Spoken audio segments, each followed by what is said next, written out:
windy moors, we'd roll and fall in green. You had a temper like my jealousy, too hard, too greedy. How could you leave me? Kate was a unique talent. Artists didn't dare to do things like that. This was someone who had no fear. It's one of those songs that everybody knows. It's incredibly special, and it launched one of the great careers.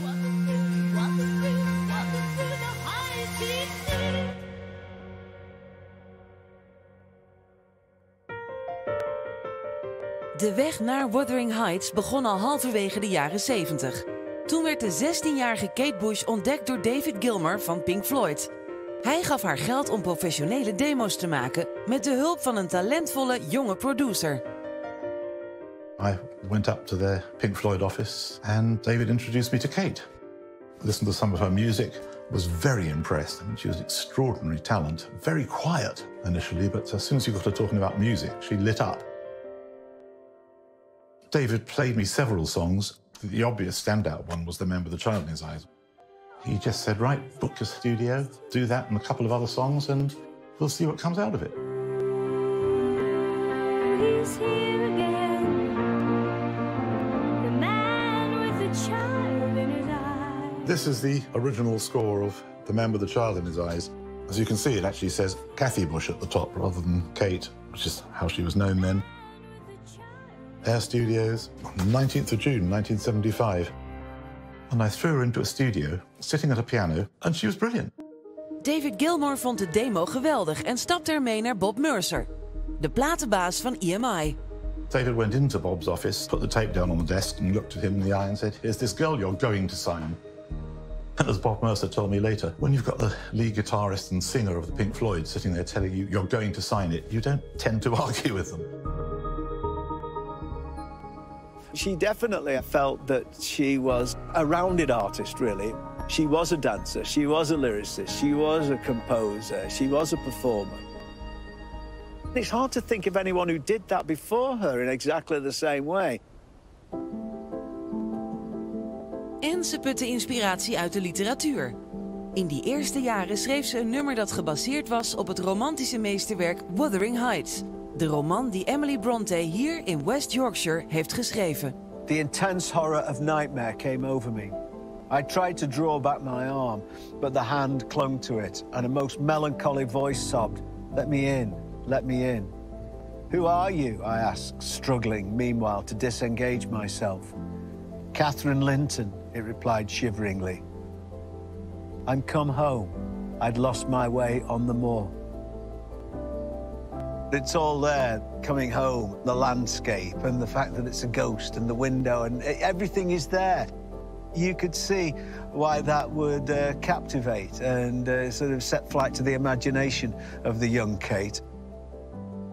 She came round to my flat, said, I want to play you another song. Okay.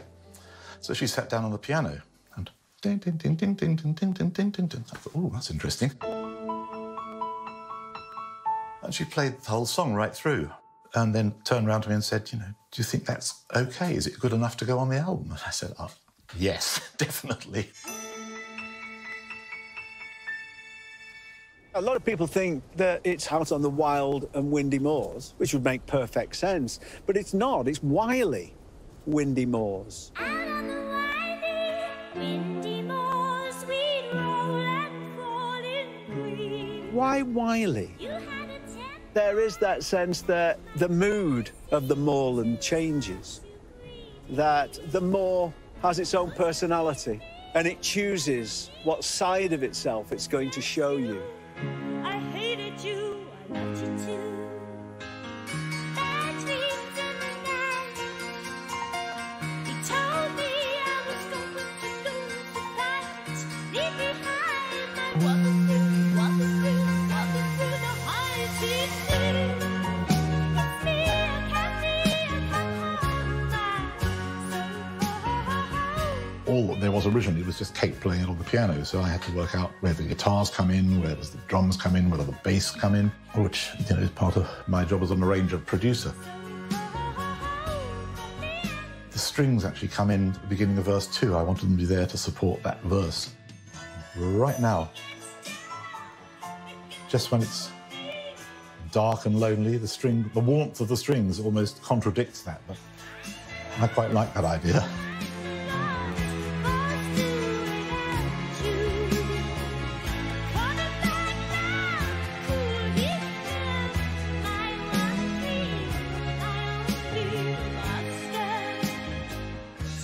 Pop music was here.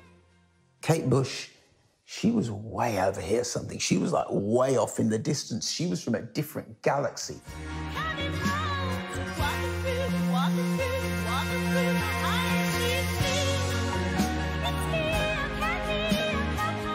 And then there is the voice, doing things that you hadn't heard a female singer do before.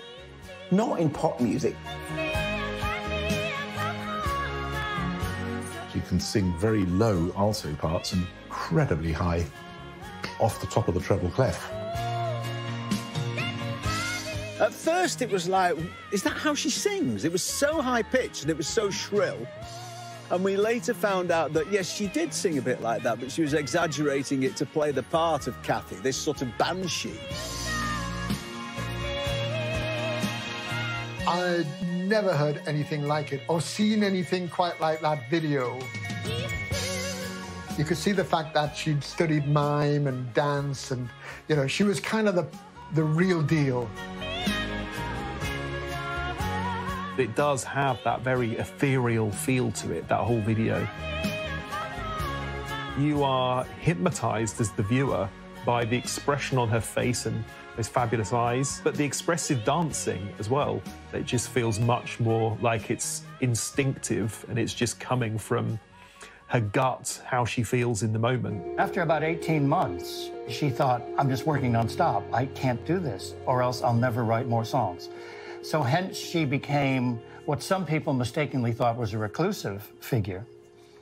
But actually, she preferred writing songs and making records.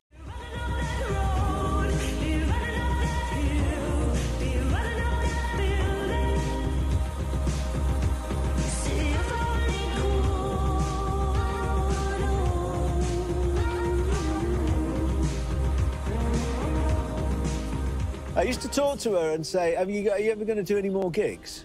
And she always said, I haven't ruled it out. But there was a point in time where she'd been not ruling it out for a very long time. She'd often been called a recluse, which is not true at all. She'd just lived a life out of the showbiz life. She did once say to her, you say, people think that I am this weird Gothic woman who lives in some kind of turreted castle and never goes anywhere. I just think she lived a life of being a mum and made a record when she felt like it. I think it was as simple as that.